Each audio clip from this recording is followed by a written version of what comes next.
Friends, welcome to cooking with Ammu channel. இன்றைக்கி சிம்பிளாகவும் ருசியாகவும் PRAN தொக்கு எப்படி செய்யறதுன்னு தான் பார்க்க போகிறோம். வாங்க வீடியோக்குள்ளே போகலாம். காலையிலே போய்ட்டு ப்ரான் வாங்கிட்டு வந்துட்டோம். 1.5 கிலோ வந்து வாங்கிட்டு வந்தோம். தோலோடு தான் வாங்கிட்டு வந்தோம். நாங்களே வீட்டில் ஆஞ்சிக்கலான்னு சொல்லிட்டு. ஏற்கனவே நம்ம சேனலில் வந்து எப்படிலாம் ஆயிடுது, அந்த குடல் எப்படி இருக்கிறதுலாம் போட்டிருக்கேன் ஃப்ரெண்ட்ஸ். அதையும் பாருங்கள் நீங்கள் வீடியோவில். எல்லாத்தையுமே ஆஞ்சி எடுத்தாச்சு. மஞ்சத்தூள் உப்பு போட்டு நல்லா நம்ம வாஷ் பண்ணி எடுத்து வச்சுக்குவோம். ரொம்ப சிம்பிளான மெத்தட் தான், ஈஸியாகவும் செஞ்சிடலாம். ரொம்ப ரொம்ப சிம்பிள் மெத்தட் தான் இது. இதுக்கு தேவையான இன்க்ரீடியன்ஸ் பார்த்திங்கன்னா, ஒரு 5 பெரிய வெங்காயத்தை நான் அப்படியே என்னுடைய சாப்பரில் வந்து நான் அப்படியே அரைச்சிக்கிறேன், நல்லா பேஸ்ட் மாதிரி. இது மிக்ஸி கிடையாது, சாப்பர். இதையும் நம்ம சேனலில் ஏற்கனவே எப்படி யூஸ் பண்ணுறதுன்னு போட்டிருக்கேன். அந்த பாருங்கள், நல்லா மழை அரைஞ்சிருச்சு. ஒரு வானல் வச்சுக்கலாம். வானலில் கொஞ்சம் எண்ணெய் நல்லா விட்டுக்குங்க. ஒரு 2-3 ஸ்பூன் எண்ணெய் விட்டுருக்கேன். எண்ணெய் சூடானோன்னா பெருஞ்சீரகம் வந்து ஒரு 1/2 ஸ்பூன் வந்து போட்டுக்குங்க. அதை அப்படியே பொரியட்டும். பொரிஞ்சோன்னா 2 ஸ்பூன் நல்லா கோபுரமாக இஞ்சி பூண்டு பேஸ்ட்டு போட்டுக்கலாம். ஏன்னா நம்ம 1.5 கிலோ இறை எடுத்துருக்கோம் இல்லையா, அதனால் நல்லா பெரிய ஸ்பூனாகவே போட்டிருக்கேன். நல்லா வதக்கி கொடுங்க. அந்த இஞ்சி பூண்டு பேஸ்ட் வந்து அந்த எண்ணெயில் நல்லா வதங்கணும். கமன்னு வாசனையாக இருக்கும். இந்த பாருங்கள், நல்லா வதக்கி கொடுங்க. இந்த மாதிரி எண்ணெயில் நல்லா வந்து அந்த ஃப்ளேவர் இறங்கும்போது ரொம்ப டேஸ்ட்டாக இருக்கும். இப்போ ஒரு கொத்து கருவேப்பிலையும் போட்டுக்கலாம். இதையும் நல்லா வதக்கி விடுங்க. எல்லாமே இந்த எண்ணெயில் வதங்கும் போது ரொம்ப ரொம்ப ருசியாக இருக்கும். அந்த இறா தொக்கு வந்து சாப்பிடும் போது பார்த்திங்கன்னா, பாருங்கள், இப்போ நம்ம அரைச்சி வச்சுருக்கோம் இல்லையா அந்த வெங்காயம், அதை அப்படியே நம்ம அப்படியே போட்டு நல்லா வதக்கி விட வேண்டியதான். வெங்காயம் வந்து அந்த பச்சை வாசனை கொஞ்சம் போகிற அளவுக்கு நல்லா நம்ம வதக்கி விடணும். ஒரு 4 தக்காளி பழம் பாருங்கள், அதையுமே நான் வந்து அந்த என்னோடய சாப்பரில் வந்து நான் அப்படியே கட் பண்ணி எடுத்துக்கிறேன். ரொம்ப அப்படியே பொடிசாக கட் ஆகிடும். இல்லை, இதை பாருங்கள், ஒரே நிமிஷம் தான் அப்படியே பொடிசாக கட் ஆகிடுச்சு. ஒரு 1/2 ஸ்பூன் பெருஞ்சீரகமும் 1/2 ஸ்பூன் ஜீரகமும் சேர்த்து நான் மிக்ஸி ஜாரில் போட்டு அரைச்சி வச்சுக்கிறேன். இது வாசமாக இருக்கும் இந்த மாதிரி நம்ம செய்யும் போது. இதை பாருங்கள், பச்சை வாசனைலாம் போயிடுச்சு. வெங்காயம் நல்லா வதங்கிடுச்சு. இந்த ஸ்டேஜில் நம்ம வந்து கட் பண்ணி வச்சுருக்கோம் இல்லையா தக்காளி, அதை போட்டுக்கலாம். நம்ம பொடியாக தக்காளி நமக்கு அப்படி கட் பண்ணும் போது சீக்கிரமாக வதங்கிடும். அதுக்காக தான். இதை பாருங்கள், இப்போ எல்லாத்தையுமே நல்லா வதக்கி கொடுங்க. இந்த வெங்காயம் தக்காளி எல்லாமே நல்லா வதங்கட்டும். இது வந்து பார்த்திங்கன்னா நல்லா சுருள வதக்கி கொடுக்கணும். நம்ம இப்போ வந்து தேவையான அளவு வந்து உப்பு சேர்த்துக்கலாம். பாருங்க, சீக்கிரமாகவும் வதங்கிடும். நமக்கு எல்லாமே நல்லா வதக்கி கொடுங்க. இப்போ தேவையான மசாலாலாம் நம்ம ஆட் பண்ணிக்கலாம். ஒரு 1/2 ஸ்பூன் வந்து மஞ்சள்தூள் வந்து சேர்த்துக்குங்க. 2 ஸ்பூன் வந்து தனி மிளகாத்தூள் சேர்த்துக்குங்க. உங்கள் காரத்துக்கு தகுந்த மாதிரி நீங்கள் சேர்த்துக்குங்க, கூடவோ குறைச்சலோ. தனியாத்தூள் வந்து நம்ம வந்து 1 ஸ்பூனோ இல்லை 2 ஸ்பூனோ சேர்த்துக்கலாம். நான் வந்து 1 ஸ்பூன் வந்து தனியாத்தூள் வந்து சேர்த்துக்கிறேன்.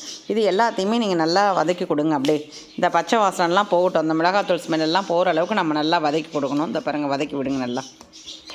நம்ம ஏற்கனவே வந்து பெருஞ்சீரகத்தையும் ஜீரகத்தையும் அரைச்சி வச்சுருக்கோம். அதை வந்து இன்னும் கொஞ்சம் நேரம் கழிச்சு நம்ம சேர்த்துக்கலாம். இப்போயே சேர்க்க வேணாம். இது நல்லா வதங்கட்டும். இப்போ வதங்கின உடனே நம்ம கொஞ்சோண்டு கலருக்காக காஷ்மீர் சில்லி பவுடர் வந்து ஒரு ஸ்பூன் வந்து சேர்த்துக்கலாம்.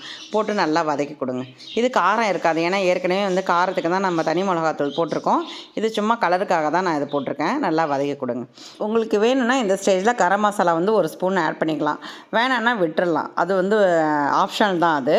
இதையுமே போட்டு நல்லா வதக்கி கொடுங்க. இந்த மிளகாத்தூள் ஸ்மெல்லாம் போகிற அளவுக்கு நம்ம நல்லா வதக்கி கொடுக்கணும். அதனால் லோ ஃப்ளேம்லேயே வச்சு நல்லா வதக்குங்க. இல்லைனா அப்படியே அடி பிடிச்ச மாதிரி ஆகிடும்.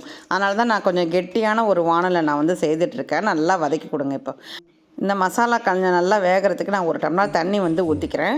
ஊற்றிட்டிங்கன்னா அந்த மசாலா ஸ்மெல்லாம் வந்து போகும். அது பாருங்கள், இந்த மாதிரி நல்லா கலக்கி கொடுங்க. இல்லை இன்னொரு 1 டம்ளர் வேணும்னா கூட நீங்கள் வந்து ஆட் பண்ணிக்கலாம். ஏன்னா நம்ம வந்துட்டு எறா போட்டு வதக்கணும்ல, அதனால் இப்போ நான் நிறையலாம் தண்ணி ஊற்றலை. இந்த எறாவை நம்ம போட்டுக்கலாம் இப்போ. ஏன்னா எறாலே வந்து தண்ணி விடும், அதுக்காக தான். இந்த பாருங்கள், எறாவை நல்லா புழிஞ்சு விட்டு போடுங்க. 1.5 கிலோ வாங்கி ஆஞ்சி பார்த்திங்கன்னா இவ்வளோ தான் வந்திருக்கு பாருங்கள். இன்னும் சுருங்க இன்னும் கம்மியாகிடும். நல்லா அப்படியே கிளறி விடுங்க. அப்படியே அந்த மிளகாத்தூள், அந்த வெங்காயம் தக்காளி எல்லாமே வந்து அந்த ப்ரானில் வந்து பார்த்திங்கன்னா மிக்ஸ் ஆகணும். அது மாதிரி நல்லா வதக்கி கொடுங்க. 2-3 நிமிஷம் அப்படியே வதங்கட்டும். அந்த மசாலாலாம் வந்து அந்த இறாலில் வந்து ஊறட்டும். இப்போ வந்து நம்ம அரைச்சி வச்சுருக்கோம் இல்லையா அந்த பெருஞ்சீரகம் ஜீரகம், அந்த மசாலாவையும் போட்டுக்கலாம். ரொம்ப கமன்னு வாசனையாக இருக்கும். இந்த மாதிரி நம்ம அரைச்சி விட்டு போடும் போது அப்பப்போ ஃப்ரெஷ்ஷாக அரைச்சி போட்டுக்கோங்க. ரொம்ப டேஸ்ட்டாக இருக்கும். இப்போ பாருங்கள், அப்படியே இந்த ப்ரான்லேருந்தும் தண்ணி வந்து நல்லா கொதிக்குது. இப்போ நமக்கு தேவையான அளவு தண்ணி வந்து ஊற்றிக்கலாம். நான் வந்து ஒரு 1.5 டம்ளர் தண்ணி வந்து ஊற்றிக்கிறேன். இந்த இறால் வந்து நல்லா வேகிறதுக்காக. ரொம்ப நேரம் வேகணும்னு அவசியம் கிடையாது. ஒரு 10 நிமிஷத்துலேயே ரெடி ஆகிடும். இப்போ அப்படியே நம்ம வந்து மீடியம் ஃப்ளேமில் வச்சு மூடி வச்சிடலாம். ஒரு 10 to 15 நிமிஷம் கழித்து நம்ம பார்ப்போம் எப்படி இருக்குதுன்னு சொல்லிட்டு. அப்படியே வேகட்டும். ரொம்பவும் ஹை ஸ்பீடில் வச்சிடாதீங்க. ஒரு 1/4 மணி நேரம் ஆகிடுச்சு. இதை பாருங்கள், எண்ணெய்லாம் அப்படியே பிரிஞ்சு வந்திருக்கு. அப்படியே வீடே கமன்னு வாசனையாக இருக்கும். இனிமேல் வந்து ரொம்ப ஃப்ளேமை வந்து கம்மியாக்கிக்கிங்க. இனிமேல் மூடி போடணுன்னு அவசியம் கிடையாது. அப்படியே நல்லா கிளறி விடுங்க. அந்த தண்ணியெல்லாம் அப்படியே சுருங்கி கெட்டியாகிடும். இந்த பாருங்கள், அப்படியே எண்ணெய் எப்படி பிரிஞ்சு வந்திருக்கு பாருங்கள். எண்ணெய்லாம் பிரிஞ்சு அப்படியே மேலோடு வந்துருச்சு. நம்ம இப்போ ஆஃப் பண்ண போகிறோம். நான் வந்து ஒரு அரை ஸ்பூன் வந்து நான் பெப்பர் தூள் வந்து தூவிக்கிறேன். நான் தூவிட்டு ஒரு 2-3 நிமிஷத்துலேயே நம்ம கிளறி விட்டுட்டு நம்ம ஆஃப் பண்ணிக்கலாம். கொத்தமல்லி தழை இருந்தால் அப்படியே நம்ம போட்டு இறக்கிக்கலாம். இது வந்து ஆப்ஷனல் தான். உங்களுக்கு வேணும்னா நீங்கள் அந்த பெப்பர் தூள் வந்து சேர்த்துக்கலாம், இல்லைன்னா விட்டுருங்க. நீங்கள் பாருங்கள், அப்படியே கிளறி கொடுங்க. ஒரு 2 நிமிஷம் தான். அப்படியே அந்த கமன்னு வாசனையாக இருக்கும். அப்படியே மிக்ஸ் ஆகட்டும். அதுக்காக தான் கொத்தமல்லி வந்து நம்ம சின்ன சின்னதாக கட் பண்ணி வச்சுட்டு அப்படியே நம்ம போட்டுட்டு இறக்கிக்க வேண்டியதான். இது வந்து பார்த்திங்கன்னா வெள்ளை சாதத்தில் பசங்க சாப்பிட்லாம், இல்லை கிளி போட்ட சாம்பார், ரசம் சாதம் எல்லாத்துக்குமே ரொம்ப ருசியாக இருக்கும் ஃப்ரெண்ட்ஸ்.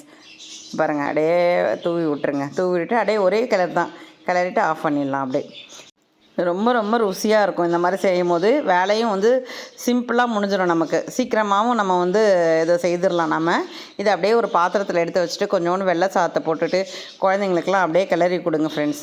இதே ஒரு அளவோடு செய்து பார்த்துட்டு நீங்களும் கமெண்ட் பண்ணுங்கள் ஃப்ரெண்ட்ஸ்.